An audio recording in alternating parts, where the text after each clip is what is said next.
What is up, everybody? It's Quickdraw here, back with another video, and today is Comic Book Wednesday. Let's do it.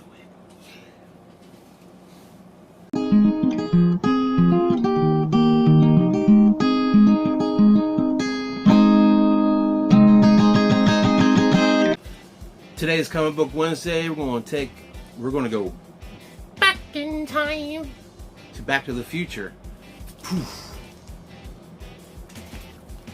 One day I was at a local comic book shop doing what I love to do best, and that is sort through boxes and boxes of comic books, and I came across a whole run of Back to the Future.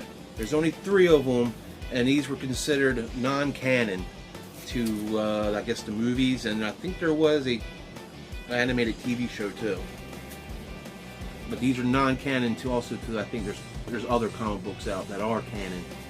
Alright, the first issue you can see here was published by Harvey Comics. Harvey Comics was founded in 1941, but they ended publishing in 1994. And before that, I think it was around 1980s or something, when comic books were starting to go down. They actually changed hands a bunch of times, and I think the current owner of Harvey Comics is Comcast. But they were in talks back in, I think, the 80s or something for Marvel to buy them out, but I guess it didn't work out. This is the first issue, and this was published in October of '92. This one here, first part, we have the main characters in these stories is going to be, of course, Doc Brown and Marty McFly. But it also has Doc Brown's wife and children now with them, Clara, Jules, and Vern, and of course Biff makes his appearances throughout these comics too. This one is, they go into the future, to the golden age of robots. They wanted to see how it is, and unwilling to them, they're actually leading a robot rebellion kind of thing against the mayor, which the mayor is Biff, and in the process trying to fix the time machine, and they're using the train time machine from the 3rd movie.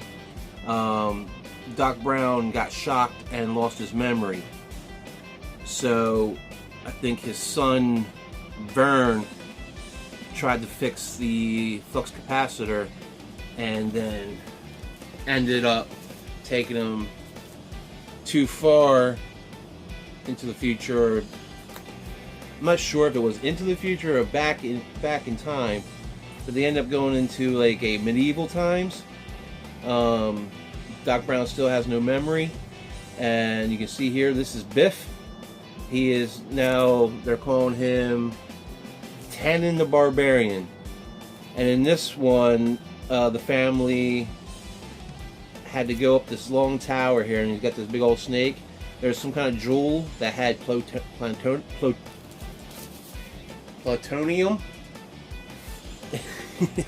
plutonium in it, enough to get him back home. Pretty cool comic book. Then, this one was actually published in November of '92. Then they skipped a month, and the 3rd one came out in January of '93.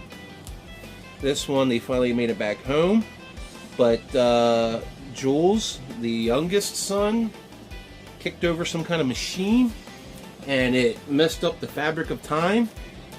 And you see here, they open up doors and they're in a totally different space. Biff is in here, but he's not like a cool character or anything. He's just Biff. And I think they ended up, see if I can find it. Doc and Marty ended up going through a door, and oof, they're outside in the cold. Then they open up a door, and there's actually a window, and here's Biff in the bathtub. And they are climbing through the window. A little pretty funny right there. And at the end of this, the DeLorean does make an appearance.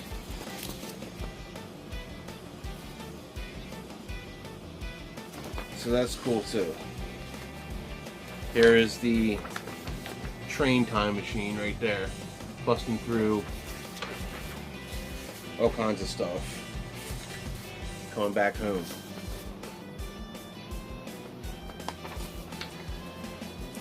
These are pretty cool comic books. I enjoyed reading them.